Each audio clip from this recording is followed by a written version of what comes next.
This podcast is sponsored by nobody. Hey dudes, welcome to Splat from the Past, the only 80s themed horror sci-fi show where things can get totally radical. Now today, I will be welcoming a comedy legend, and I do not say this lightly. I will be talking to Gary Schwartz. Gary was one half of a brilliant comedy team, Schwartz and Chung, back in the late 70s all the way through the mid 90s. They got to be on America's Funniest People back in the day and did some funny bits on there. And Gary has had an extraordinary career. I mean, he comes from an improv background and he's done some great acting work. He was a caveman in Quest for Fire, celebrating its 45th anniversary. And he did a couple episodes of Fairy Tale Theater. He was the dean of the school in Teen Witch, another favorite of mine. He was in Body Slam. He was on Mr. Belvedere, and he was in a movie I love, the Wizard of Speed and Time. And he did some, I guess it was puppetry or voice character for a show called Zoobilee Zoo. I never saw that show. It must have been canceled pretty quickly. It was never on my radar and stuff, but he was involved in that as well. And he's done a lot of voiceover work and stuff. And it's going to be great to have him on today. He's an improv teacher these days, and it's going to be great to have him on. And I've been looking forward to this. So yeah, here is my interview with Gary Schwartz.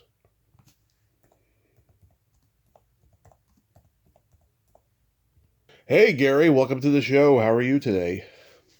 I'm fine. How are you? I am fantastic. I can't tell you what an honor this is. I've been a fan forever. Thank you so much for coming on today. Well, sure. So, going back in time, I was reading at the age of 13 you began as a mime. What got you into doing mime? Well, I was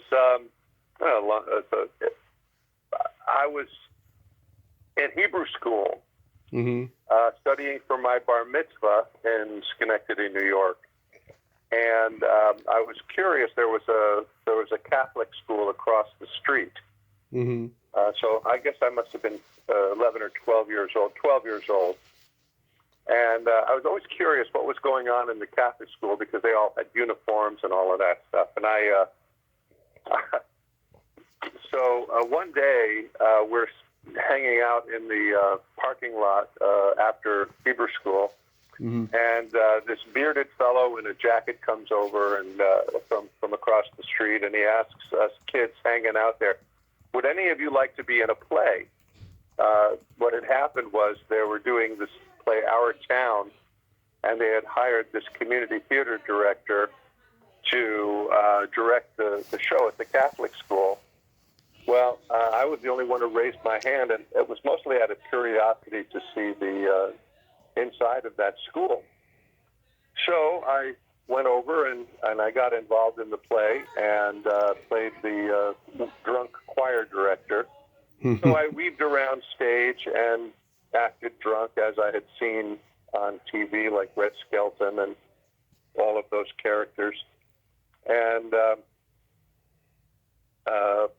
he said, you move very well. I direct a teenage mime troupe down in Poughkeepsie, New York.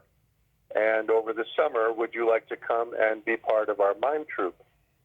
So I said, sure. So on the summer of my 13th year, Mm-hmm. I went and I became part of this group called the Now Teen Mime Troupe, and we got a job, believe it or not, following Pete Seeger Wow. up and down the Hudson River on his Clearwater sloop as he was putting into different ports, doing folk festivals to basically clean up the banks of the Hudson River. And while the crowds were amassing on the riverbanks, they needed entertainment, and this mime troupe that I was part of was the entertainment. So while the concert was getting ready for people like Don McLean and Arlo Guthrie and people like that, Mm-hmm. we were on shore entertaining the crowds, keeping them occupied while the concert was getting ready. So that was my first intro to pantomime, and I got a taste of getting laughs and making people smile, and basically I was stealing stuff that I had seen on TV, that I had seen on the Dick Van Dyke Show and stuff like that, and created my own sort of solo mime routines, baseball playing, and circus performer riding a unicycle on a tightrope, and I was hooked after that. So that was my first experience as a mime. That is amazing. I don't think a 13-year-old could do that nowadays, but back then, wow, that was just something that was just, it was out of the ordinary. Yeah, absolutely. Just a weird stroke of luck because I was curious about what went on in a Catholic school. That's great. And you mentioned Red Skelton, so like growing up, was he like one of your favorites? Was he a big influence on you? Oh my goodness, yeah. Red Skelton, Dick Van Dyke, Jackie Gleason. I mean, I literally grew up in front of the TV. I was, Yeah. born in '52, so that means that TV was just becoming widespread, and I just literally lived in front of the TV. Did you come from a family? Did you come from a funny family in general? No. As a matter of fact, I was sort of a latchkey kid, left on our own. My parents both worked, and so literally TV was my babysitter. Nice, nice. Yeah. So after high school, did you attend college? Yeah, so it's an interesting experience through college. Um, my first year in college, after high school, I went to a small college in Vermont called Wyndham College, population 400 students. And they didn't have a drama department there, so I took modern dance because that was all they had. And the school is now a minimum security prison, by the way. Yeah. Yeah. The modern dance. And it was the Mhm. it was the '70s, so it was a big drug school, and there was hashish going, and everything was happening. And so I was basically did my first year at Wyndham College, but then spent a year back in Schenectady working at a factory at General Electric, and at a bottling plant. I had various jobs. And while I was there, I got involved in a local arts community called, what was it called? The New World Theater. Mhm. And so I started getting involved in plays, and I put on my own little pantomime productions. I did Samuel Beckett's Acts Without Words and things like that. Then went back to Emerson College the following year and tried to get involved in their drama department, but I wasn't able to get in. So one of my professors got me a job in a dinner theater north of Boston. And while I was going to school at Emerson, I was doing dinner theater on the weekends. And then one of my teachers was also the National Mime Theater of Boston was in town at the time doing a residency at Emerson, and I got involved with them, where I learned my first formal mime technique, how to walk against the wind, how to do all of those illusions and stuff like that, a la the Marceau and Etienne Boucourt school. Mm-hmm. And so then after that, I didn't go back to college.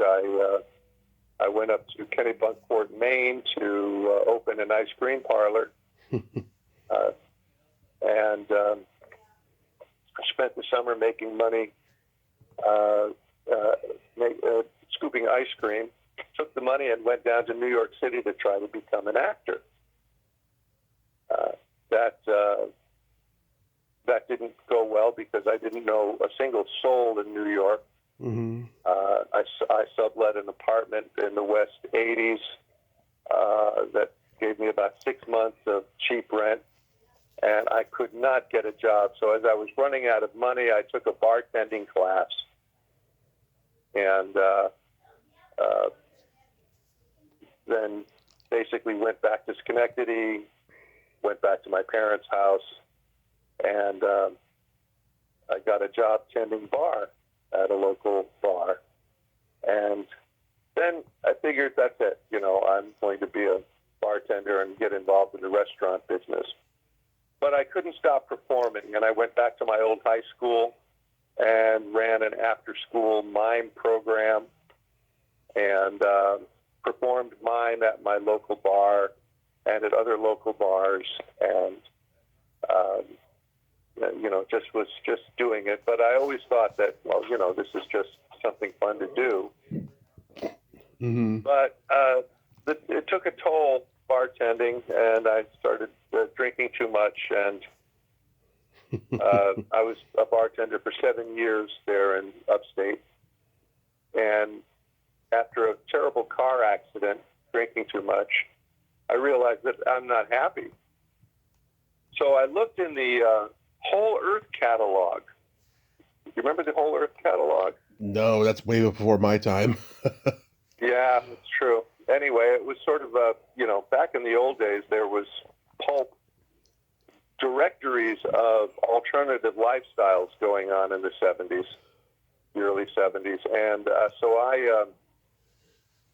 I corresponded with an Israeli mime who had a kibbutz in Boulder, Colorado. Mm-hmm. And I decided that, you know, I'm just going to be a mime on a mountaintop on a kibbutz, living that kind of a life. And I was going to be happy with this sort of vow of poverty and all of this stuff.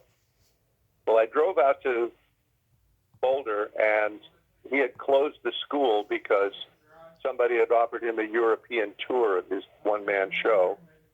And so I was stranded in Boulder, Colorado, and decided that, well, I had a sister who lived in L.A., so I drove out to L.A. to kind of get on her couch and find it and get a foothold tending bar in L.A., Mm-hmm. Which is what happened. I got a job tending bar in Inglewood and at a place called the Jolly Roger. But because it was L.A., I could still do pantomime, and I would do street mime, and I would take my act to local coffee houses and cafes, and I started meeting people who were also performers. And so Mm-hmm. It's very different than doing mime in Schenectady, New York, doing mime in L.A., because you're meeting people who are basically doing what you're doing. And they started telling me about this guy, Richmond Shepard. He runs a mime school in L.A., and you should go and talk to him because he gets mimes work.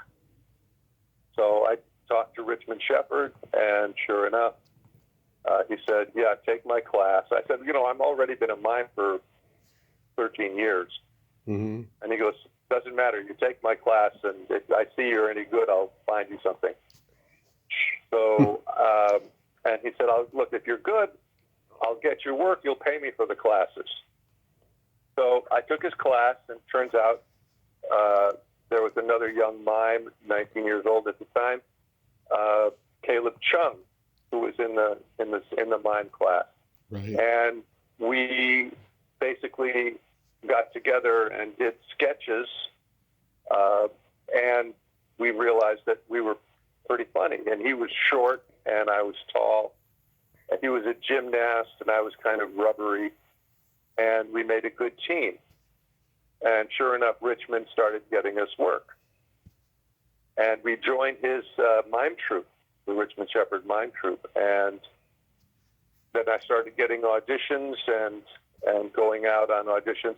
Usually as a mime, you're animating costumes, like, you know, suits of armor and Right. stuff like that. So I got some very strange jobs out of that, but I was on my way. Yeah. I remember when you and Caleb Chung were on America's Funniest People in the 90s, and you guys were doing that bit where you're playing his mother, and he's playing pranks on you, like, he's taking your wig off, and you're making that funny face and Yeah, everything. I mean, is cool that ways to scare your mom. exactly, yeah. So is that the kind of stuff you guys would do, like, on stage? Yeah, well, we had our own act. As a matter of fact, what happened was there was an intercultural arts program called ICAP Hmm. that would take performers and book them into school assemblies. And Caleb and I rewrote a grant called Mime as a Second Language. And we would do our mime routine, basically showing kids how to communicate non-verbally. But mostly it was for us to sort of see how big we could make the kids and the teachers laugh. And by this point, I was also really bored with being a white-faced mime. And I convinced Caleb to take the makeup off and let's talk to the audience. And I was also taking improv classes at the time. I was also trying to be an actor. I was trying to break out of being a mime. I had been a mime for so long that at that point it was really boring to me. I had been a mime for 13 years. Hmm.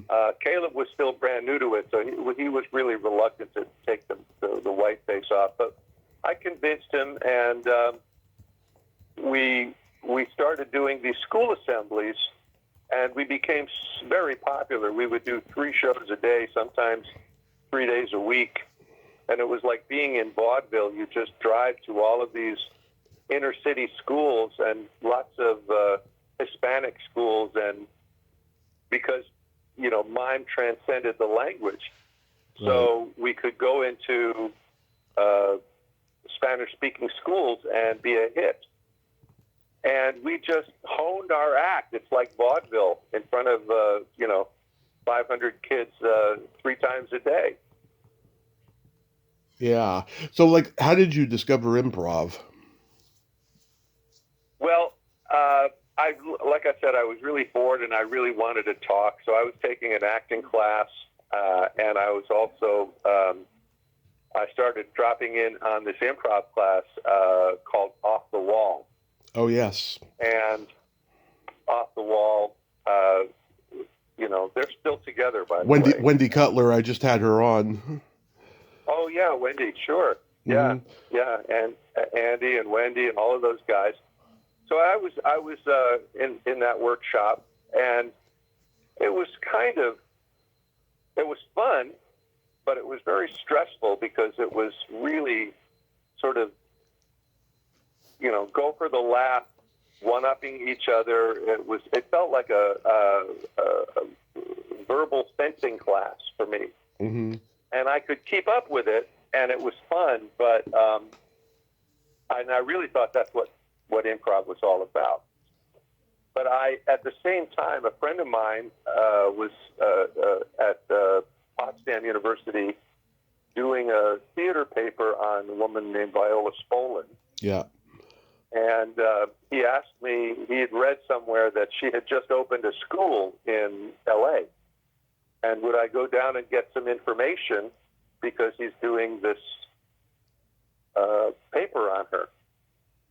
So I went down, and she was not teaching. One of her students from Sarah Lawrence University was teaching on her behalf.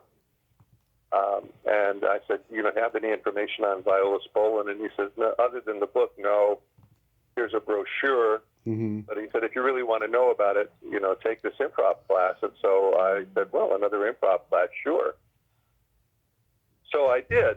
And this class was radically different than Off the Wall. Mm-hmm. This class was,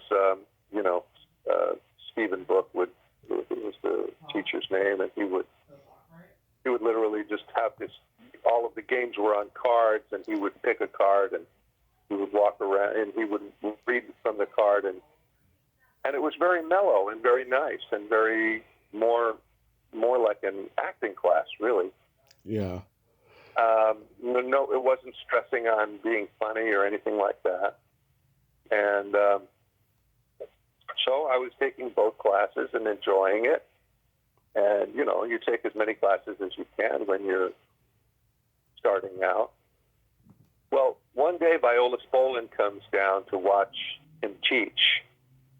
We were a few months in, I would say. Mm-hmm. And she said, and we were at this place called the Pilot Theater on Santa Monica, which was sold and became part of Zoetrope Studios that Coppola had purchased. Right. There was a nice black box theater there called the Pilot Theater. And so she comes in and she watches him teach, and she just gets up in the middle of the class and says, "All right, that's it. You don't know what you're doing. Get out." And she just fired him right on the spot. And we're all thunderstruck, like, what's going on? So she just took over the class. And from the very first exercise, which was the mirror, which I thought I had gotten down cold, the way she coached it, the way she was coaching it, I was completely put off balance. Mm-hmm. And I could not get my bearings, what she was asking me to do. And I was really having such a hard time with it. And I just was freezing up, and she was yelling in her microphone, you know, "Let it flow, let it flow." Anyway, she stopped the exercise. This is day one. I had never met this woman in my life before. Mm-hmm. And she puts her hand on my shoulder, and she faces the class. I'm literally just shaken. And she says, "Now, you see this young man here? He had a direct experience. He got to see his partner in the mirror without using his head." And then she said, "Yeah, "I expect it's the first time in his life he ever saw anybody." Well, that just rang a big gong in my brain, because she had really discovered my little secret, which is, you know, I was using comedy and humor and everything to sort of make my way in the world. And I, you know, had grown up in kind of a very, had a lot of child abuse in my childhood. Mm-hmm. And so I was kind of hyper vigilant and just couldn't. I really thought that improv was sort of assimilating all of the data and processing it so that you could appear smart, witty, funny, and quick-witted, you know. Mm-hmm. And this was antithetical to all of that. And I realized that she had spoken some major truth to me. And so I went up to her at the end of class, and I said, "Miss Bolin," I said, "I want to thank you." And she whirled on me. "Don't thank me. It's not me. It's not me. Don't flatter me. Don't. Oh, I'm not your guru. Get out." Yeah. So I didn't faze me in the least, and I just told her, I said, "I'm going to be your apprentice." And she said, "Oh, honey," she said, "you don't know what you're talking about." I've written about it on my blogs, so I don't want to rehash that story because people could go read it on my blog. Right. But it ended up that I ended up being her apprentice, and on top of that, we became very close friends, and she really became my mentor and really revolutionized my whole life. Wow. And her work, at the level that I now understand it, is really the reason that I have a career, I think. Yeah, absolutely. Did you get to know Del Close or Joyce Sloan? No, but I got to know Paul Sills. Mm-hmm. And I got to work with his troupe of actors, Hamilton Camp, Louis Arquette, Wow.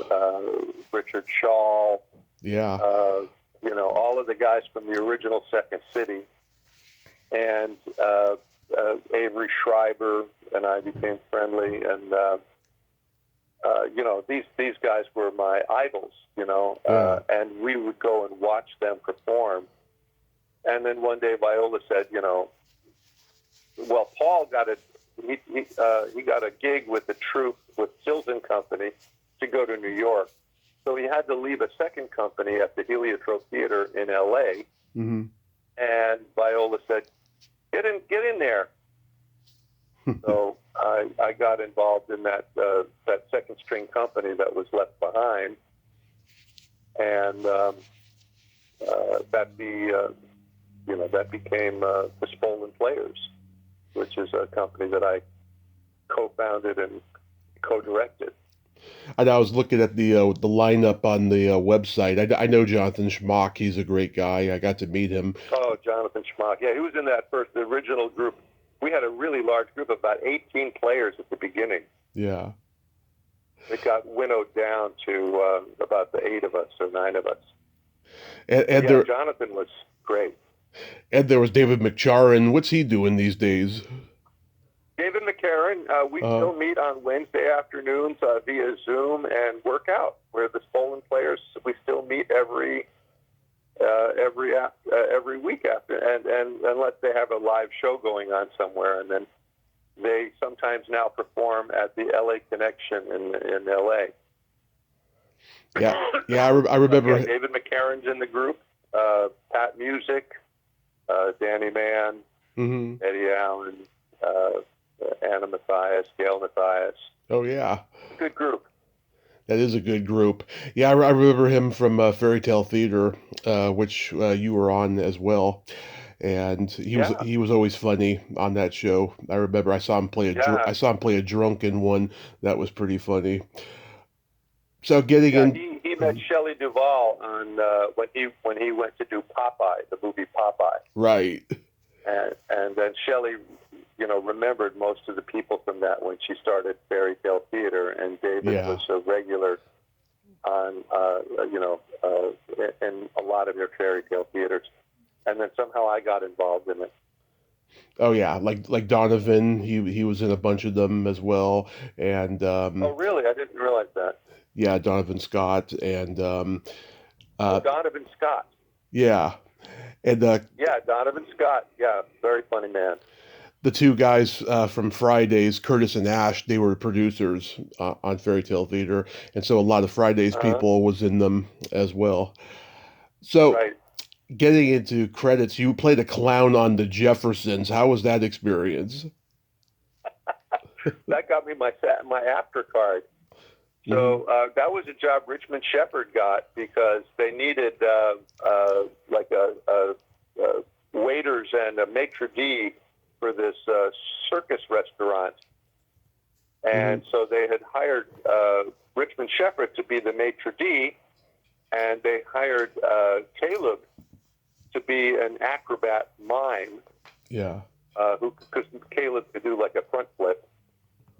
And so they said, well, all right, the only thing left is a clown. And luckily I could juggle. I taught myself to juggle on the trip from New York to L.A. And so they said, can you juggle? And I said, sure. So I juggled 3 ashtrays at the audition, and they said, okay, you're the clown. And the 2 mime were silent bits, but the clown had a line. So I was eligible for my after card. Nice. That's a great way to begin. Playing clowns and acrobats. That's so cool. Yeah. Before that, I was doing extra work, and I remember being on like Wonder Woman in a suit of armor that tried to chop Wonder Woman's head off. That's hilarious. How do you come to be cast in Quest for Fire? Again, Richmond Shepard. When Jean-Jacques Arnaud came to L.A., going to do this very truthful and realistic movie about prehistoric man. And because this was pre-language, he thought that the best people to be the tribes people were mimes. So he went all around the world looking at various mime troupes, and he came to L.A. and he auditioned everybody from Richmond Shepherd's mime troupe. And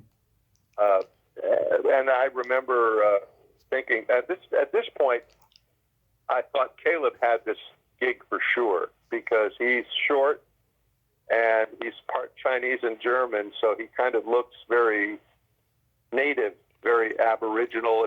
He could look very Aboriginal, and he was super strong. And at the time, he was working in a prototype ape suit for the movie Greystoke. And so Richmond and Caleb and I were all asked to have a meeting with the director.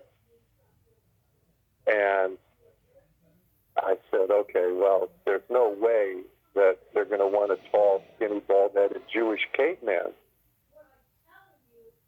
But so I had absolutely no nerves or no preconceptions about the audition whatsoever. I just was there just to see what it was like to audition for a movie.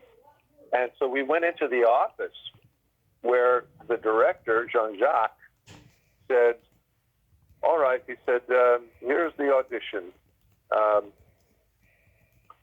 I picked you because you all have beautiful movement. He said, but now you pretend you are these creatures from 80,000 years ago, and poof, I plucked you out of your world and put you in this office. Show me what you would do. And so, of course, Richmond, being the consummate mime, started to act very apish-like and started picking lice out of Jean-Jacques' hair. And Jean-Jacques said, oh, thank you very much. Oh, very nice, And what Jean-Jacques didn't realize that mimes are terrible actors. Mimes are very indicating, So Richmond was in that mode of, showing, looking primitive and all of it. Caleb, he just chimped out on, and he just acted like a 3-year-old chimpanzee, and he bounced off the walls and he ran around and he was super kinetic and I thought super impressive.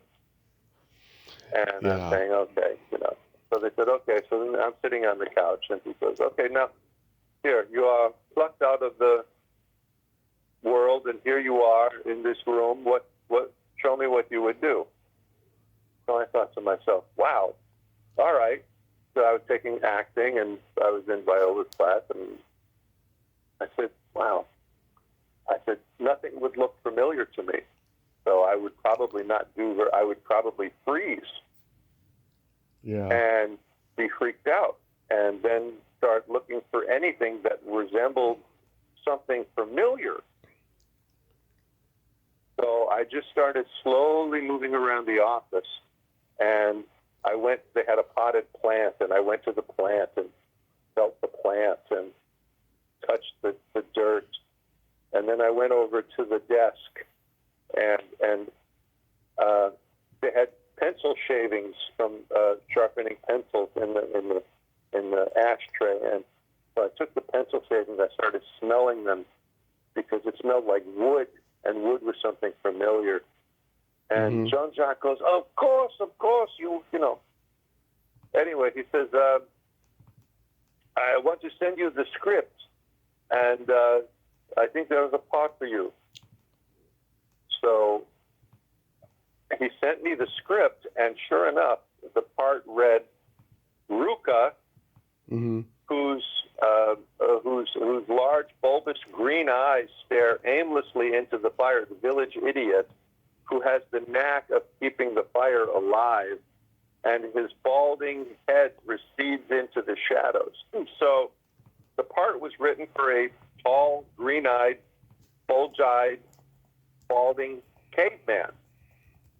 So I go, wow, damn it. So sure enough, he went around the world several more times, and 6 months later, I got a call that I was cast in the movie. Wow. And I can imagine the script, it had no dialogue. It was all just visual of going from one place to the next, right? It was all stage direction, although when we were in London, this was when it was a 20th Century Fox film, they had hired Anthony Burgess, who did the language for Clockwork Orange, Mm-hmm. to write a language for our tribe. So he wrote like a 200-word vocabulary for our tribe called Ulam.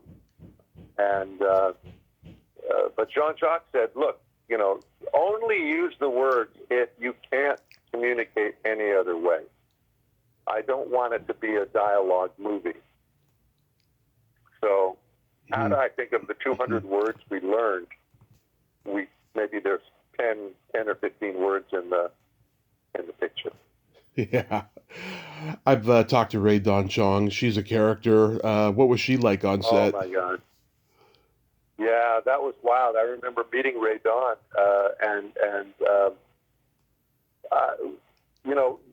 they sent a limousine for us to take us to the airport, and the limousine had to pick up Ray Don. Now, one of my jobs while I was in L.A. was I was a limo driver myself. Yeah. And so we would drive celebrities all around and whatever.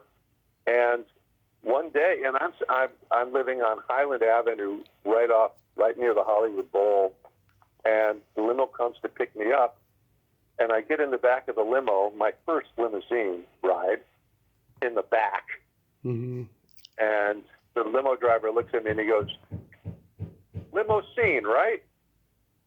And I said, "Yeah, Limousine." That was the company I worked for. And anyway, so Ray Don and I drove to the airport together in the limo. That's cool. Ron Perlman, I think this was his first movie, and of course he's gone on to have a huge career. Yeah. God, Ron was a sweetheart. Ron, I was the first person to have developed my chimp. We had to learn chimpanzee behavior, and I remember that while I was doing the chimp movement, and I was really the best at it, I was intimidating all of the other actors who were trying to find their real chimp. Mm-hmm. And then I remember the day that and we would do these afternoon sessions where they would literally we would become a chimpanzee troupe. And I kind of had alpha status because everybody was sort of intimidated by me. And I'm roaming around and everything. And then I remember one day Ron just leaned back and rolled his arm on the floor, and I realized he had his chimp, and he was bigger than me, and I scurried away. And Ron was the next guy to get his chimp, and it was a wonderful time. The pre-production of Quest for Fire was fantastic. We all had drivers, and they gave us big, giant per diems, and we all saved the per diems and didn't stay in big, fancy hotels, but went to B&Bs. And then we flew back to L.A., and I happily went over to SAG, and I plunked down my money to join SAG. And the next day, literally, we went on strike. Mm-hmm. Yeah, It was the big 1980s actor strike. 1980 strike, yeah. That was probably the first big one since like 71 or something like that. Yeah, because this was all about, cable.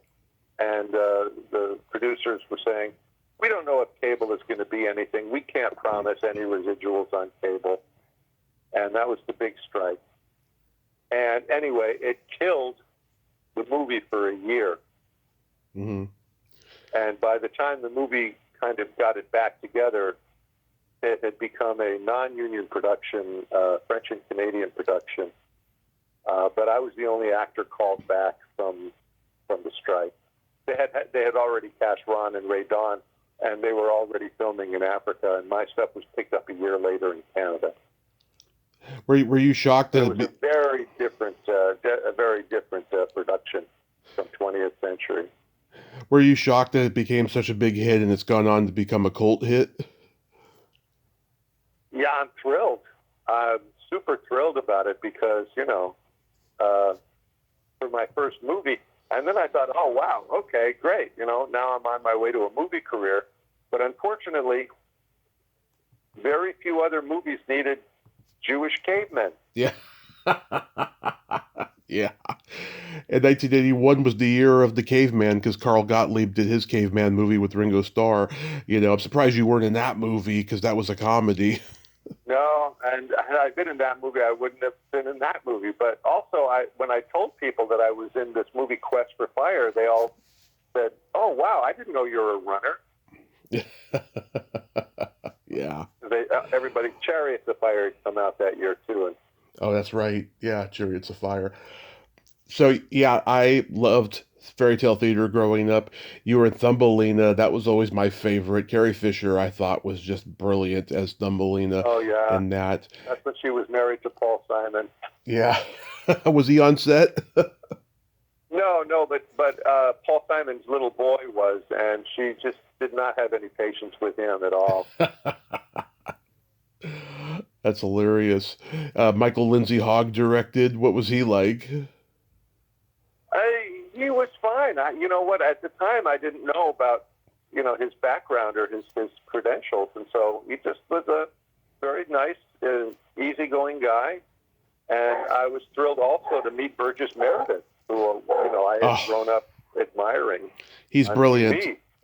He's brilliant in it, playing the mole, and he's singing that song "Progress." He is just. Yep. It's almost like he's doing it in one take. It's so brilliant. Oh my goodness!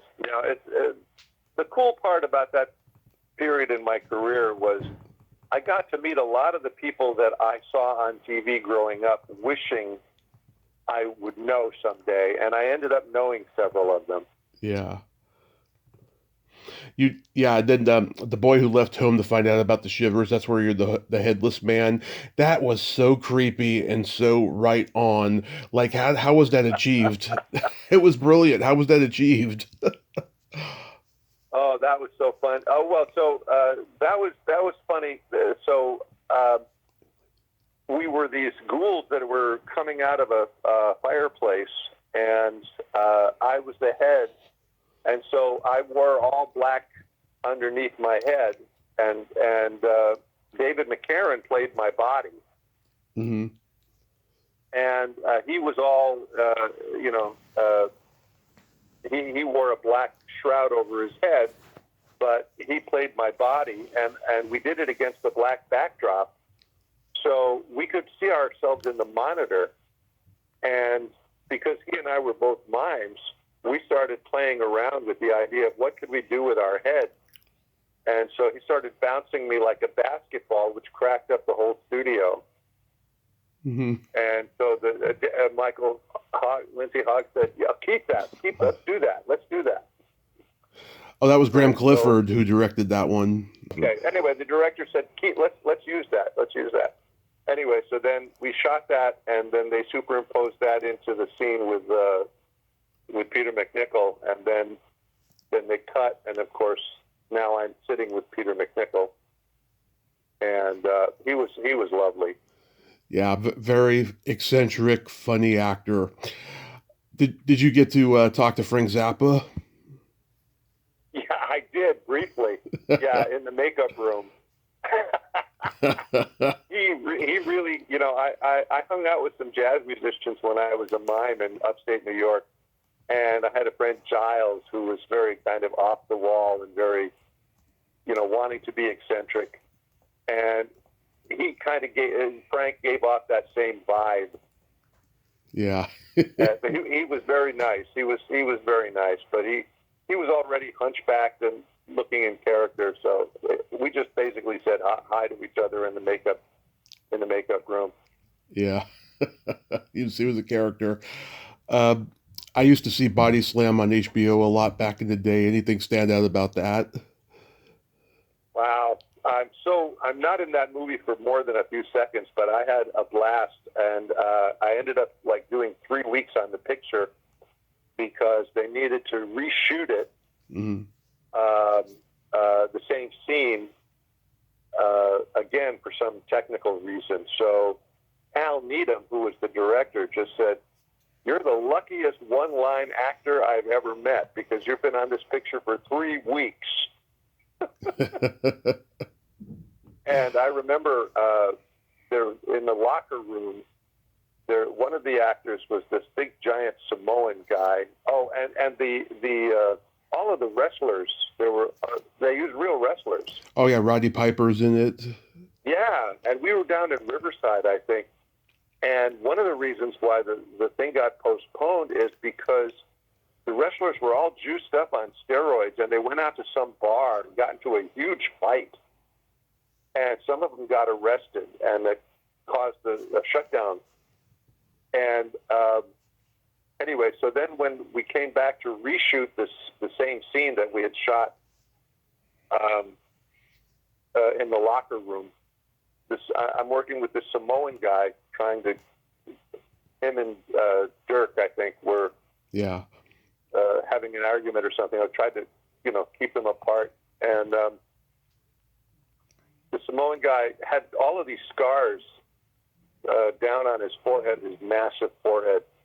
And I said, "What, man, you've got a lot of scars on your forehead." And he goes, "Oh, yeah." He said, "Whenever you get thrown out of the ring and you go underneath, you take a little razor and you put a little incision in your scalp, and then you come out bleeding." And they said, there's a phrase in big-time wrestling, red turns to green, because you get more money if you bleed.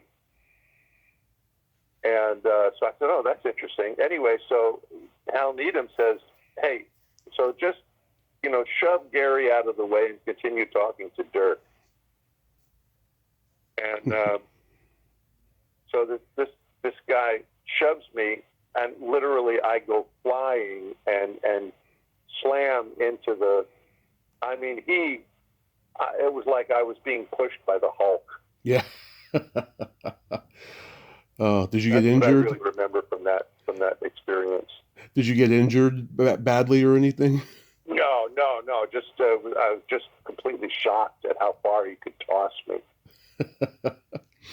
I have no memory of Zoobilee Zoo, but from what I gather, it looked like it was a very Kroft Brothers-esque kind of puppet show. Actually, it was in that same vein, but it was much more well produced. As a matter of fact, we won the Emmy for best costumes over Pee Wee Herman. Mm-hmm. And we did 65 musical half hours in 15 weeks at a little studio in Van Nuys with Ben Vereen. And yeah, there's a huge following for Zoobilee Zoo. It's another show I'm very, very proud of. And I got to be Bravo Fox, one of the lead actors in that. And I even wrote an episode and got to work with we became a really wonderful troupe of players. And there's a Zoobilee Zoo archives on YouTube, and there's a new video out with Steve Binder, the producer. Wonderful guy. And one of the directors, Dennis Rosenblatt, and they talked about how miraculously Zoobilee Zoo, for no money, became this really good show. It was Hallmark's attempt to go up against Sesame Street. Mm-hmm. But because Deke Enterprises was involved, the legal stuff got so messed up, and the syndication was so poorly handled that the show got dropped from syndication, picked up by PBS, and ran for 10 years in local markets. But it's got a great following, and I'm super proud of it. Yeah, Steve Binder's... That's where I developed my Ed Wynn voice. Steve Binder's a wonderful guy. I had him on a few years ago, and I think he was producing Pee Wee's Playhouse at the same time as this. Yeah, but this was a great project for him, and he was good friends with he got Ben Vereen involved, and yeah, Steve was a good guy, and really approachable, and what an amazing career he's had. Prolific career. I mean, no matter what interview he does, he's always got to talk about Elvis because that was just the biggest achievement of his life, he says. Oh yeah, yeah. Yeah, but he's done a lot more than that. The Monkees and all of that. Lucy in London. He even did one of my favorite episodes of Gilligan's Island, the one where the guys who do the theme song, they play a fictional band called the Mosquitoes. It was a Beatles parody. Yeah. Now, I love The Wizard of Speed and Time. I think it's the most brilliant, like, B comedy ever. How did you become involved with that? Well, we knew Mike Jitlov through another comedy team called Willio and Filio. Mm-hmm. And they were both Disney voice artists. And, Mike Jitlov's little short film was, the talk of the town back then. And Mike knew Caleb and I. He wanted Caleb and I to be in the two police officers in that. But Caleb got another job, I think, in a gorilla suit called Summer to Remember. Mm-hmm. Anyway, Caleb couldn't do it, so they got another guy, a friend of ours, Frank LaLoggia, who was a film director, who was short and Italian. And so they paired us together, but the chemistry was very different. Although it was fun to be in that movie. Watching Mike Jitlov. Mm-hmm. He was a very cool, interesting fellow. Very eccentric. I don't know what's happened to him. Yeah, Jitlov, I've been reaching out to him since I started here, like at least once or twice a year, because his email is public on his website. He's never responded to me. I have no idea what's going on, but that's a brilliant movie. I think it started out as like a college thesis at UCLA or something. I don't know, that little short film that he did with just like three guys, which is, the feature film is the making of that little short film that they fictionalized. Right. But his short film is still fun to watch. Yeah, I've seen the short film as well. It's on YouTube. Yeah, it's a classic. How was the Mr. Belvedere experience? Oh, that was fun. It was very, I don't even remember what I did, but it was just a one-day gig, and that was fine. I don't even remember it hardly. Yeah, like it was fun to know that he was in the producers. Yeah. I just remember Michelle Matheson tells you to buzz off, Stinky. Oh yeah. Okay. Wow, you really done your homework. Yep. My earliest memory of you was when you were the Dean in Teen Witch. That was fun to do. Yeah, I originally was going to be the teacher who goes through the car wash, but then they were able to land Shelley Berman. Yeah, was he nice to everybody? Because I heard he wasn't a really nice guy. Oh my goodness! Wow, there's a story for you. He had an amazing ego. Yeah. He was very nice and very charming and unbelievably funny man. Mm-hmm. And also one of the original Second City folks. Yeah. And but there's a myth that he was doing Ed Sullivan once, and his whole bit was he had this imaginary telephone, and he's on the phone talking, doing a monologue, like a la Bob Newhart. Mm-hmm. And the phone rings on the stage of the Ed Sullivan Theater, and it kept ringing, and it was just, it was in the middle of his live performance. And the story goes that he literally got up from his stool and went backstage and hung up the phone and came back on stage to finish his monologue. And Ed Sullivan had sort of banned him from ever being on the show again. That was the sort of rumor. Yeah, because anyway, I was going to say Nichols and May, they originated the telephone bit, and then I think he took from them, but then he always maintained that Bob Newhart stole the bit from him. Yeah. Well, he had that kind of an ego. It's very interesting. Anyway, we were all sitting around the table at this house for one scene, and one of the extras mentioned the Ed Sullivan thing, and he got purple in the face and apoplectic, and he goes, "It's a myth. It never happened. It never happened. It destroyed my career." And everybody just it chilled the whole set down, and everybody, they took him off and tried to calm him down. And the poor extra who inadvertently blurted that out just felt terrible. But we were all sort of like looking at the ground after that. It's quite interesting. When Viola Spolin died, we had asked him to be, one of the people at the memorial to come up and talk about her, to eulogize her. But he thought that he was the only one. He thought that he, was going to do the Georgie Jessel thing, Mm-hmm.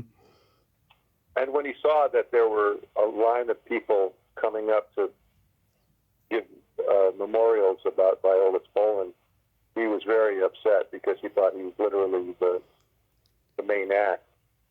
So he went up and he delivered just the funniest monologue at the Mark Taper Forum. Lasted about 15 minutes. He had the whole audience howling. And then he made a big show of, he said, I really got to go. And he made a big show of needing to be somewhere else. Yeah. And a strange and interesting man, Yeah. Egos, but you can't deny the talent. No. He was very talented. Did you know Robin Menken, who wrote Teen Witch? She was in an improv group. Yeah, that's how Robin actually thought of me for the part and asked me if I would do it. Yeah, I remember her from Thank God It's Friday, that really bad disco movie. She was great in that movie. You were in the pilot for Picket Fences. Anything stand out about that? Not really. That was, again, I just played, I think, an irate citizen somewhere, and that was the only time I met Tom Skerritt. Yeah. Now I live here in Seattle, and he's very big in the Seattle scene. Oh, yeah, my uncle actually lives not too far from him. And he's actually met him, and he says he's a very nice guy. Yeah, I think his daughter is involved in the Seattle theater too. What got you into voiceover work? Wow. So, I've always loved, first of all, doing Schwartz and Chung. Mm-hmm. When we were able to break out of being mimes, a lot of my work was doing vocal sound effects for Caleb. So I would get on a microphone and do all of these sound effects, and we could create all of these very funny routines. So, and we got a job working on the Queen Mary in Long Beach as mimes, which was, a great job. Like, paid $25 an hour, and you're there for the whole 8 hours. But it was so boring after a while. I was a zany bow mime on the bow of the ship. Caleb was in the first class suite as they were too cheap to make real animatronics, so they hired mimes to be animatronic robots. And Caleb was an animatronic guest in one of the first class cabins. And they were just there to be, window dressing and be robots. And then the tour guides would come by and hold the microphone and talk about the first class cabin and then move on. Anyway, in between that, I would sneak down to where Caleb was, and I would grab the microphone from the tour guide's station, and I would hide in the closet.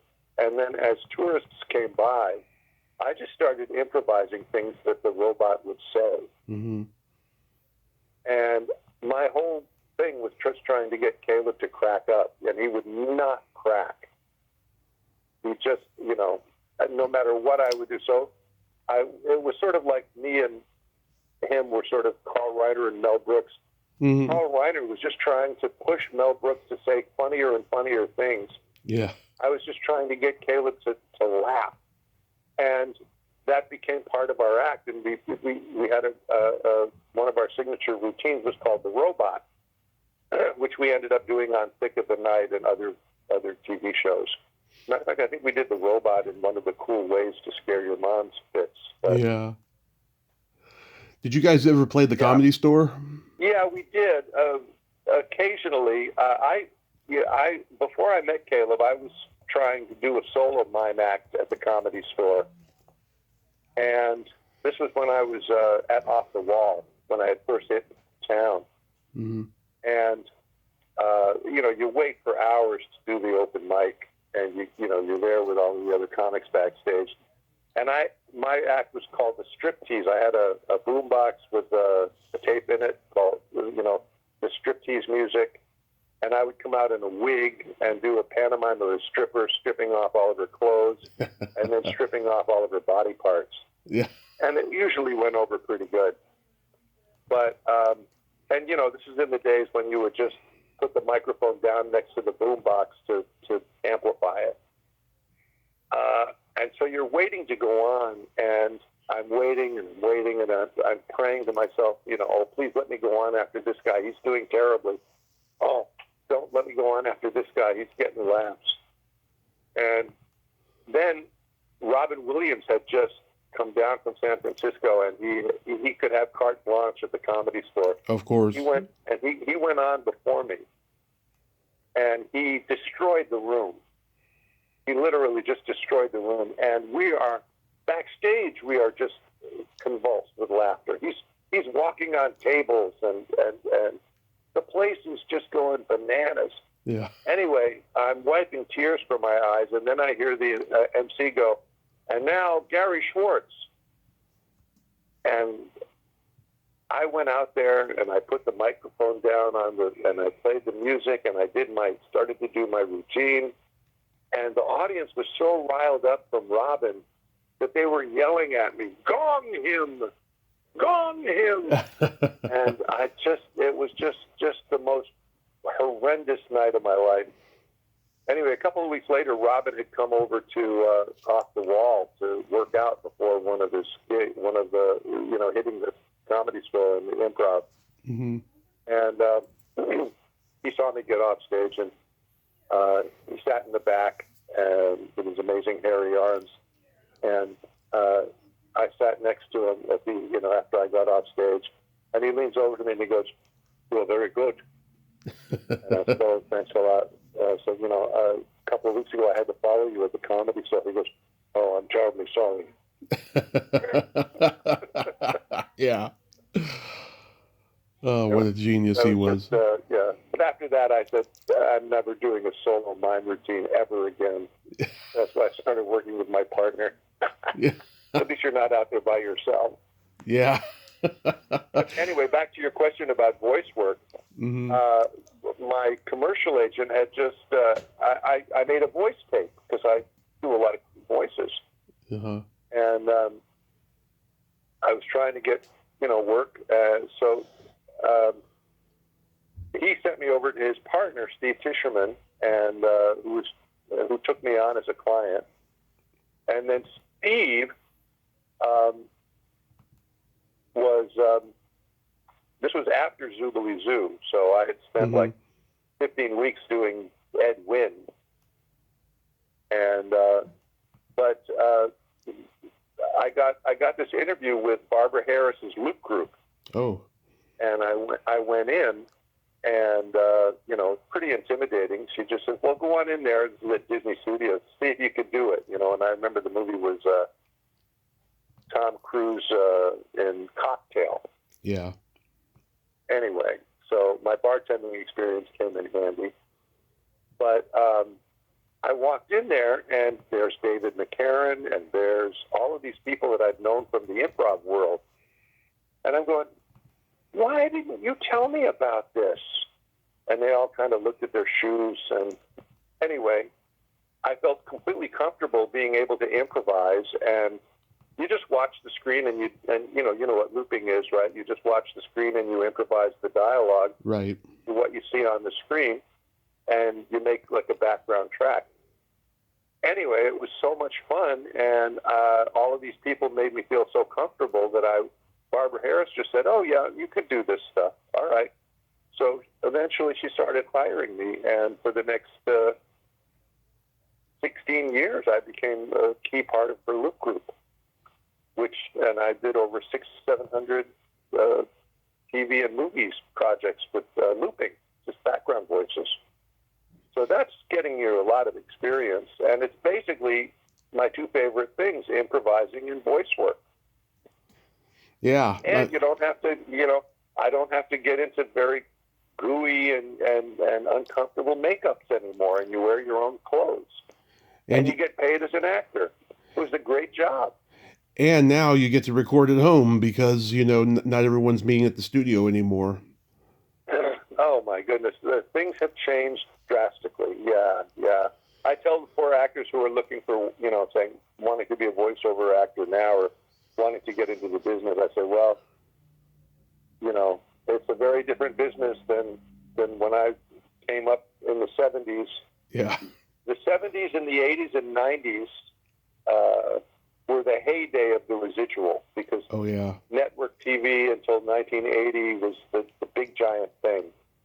And then cable came in, and now streaming is it's complete. It's another landscape. It's a completely different animal, and I'm really glad that I made my bones at the time I did. I don't even know how you would make a living these days. Yeah. They do, and you got to do it because you love it, not because you need the money. Exactly. So what do you got going on these days? I've been about 18 years ago, I did this video game called Team Fortress 2. Mm-hmm. And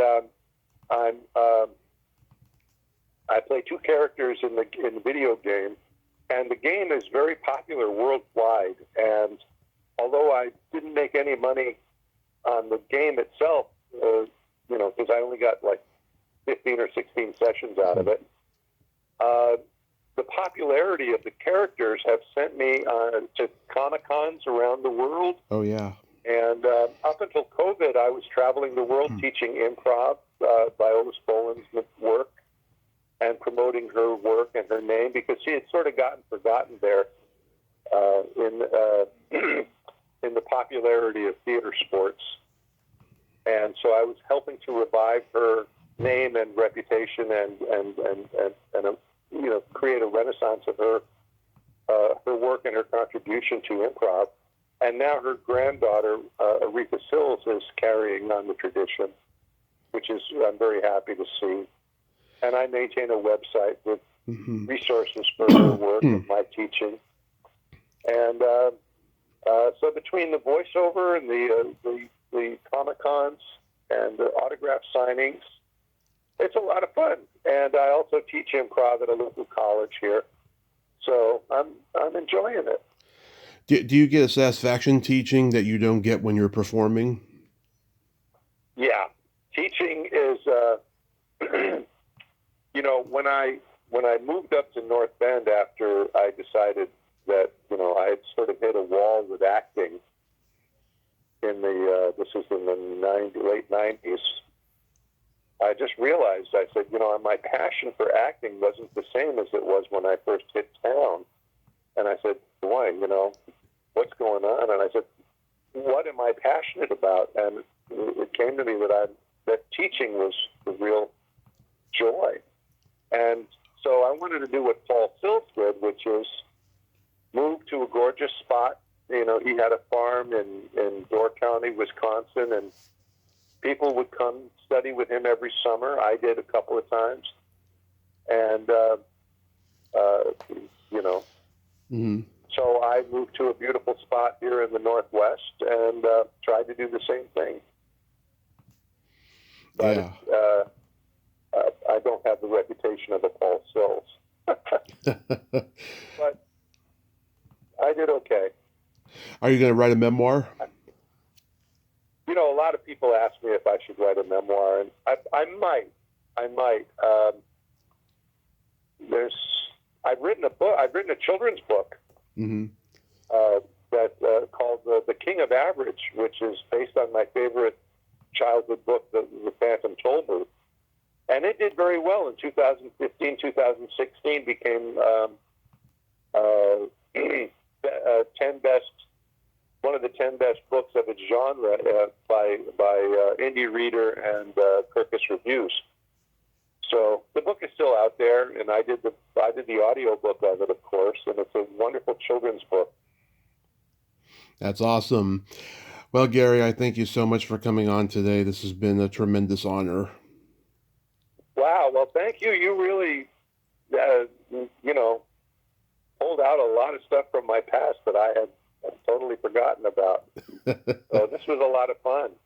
Oh, I'm so glad. My pleasure, sir. You have a great rest of your day. Be safe out there. And yeah, I would say write that book. You got great stories. Oh, thanks. Okay, I'll take that under advisement. Okay. Bye-bye.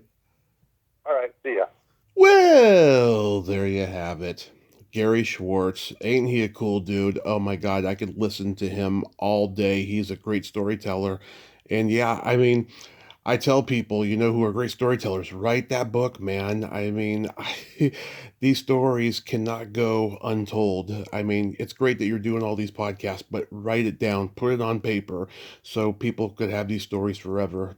And he's certainly a great storyteller, and that was a great conversation. I could have listened to him all day long. Well, until next time, this is Tommy Throwback Kovac saying there's no shame in living in the past because the present sucks. Later, dudes!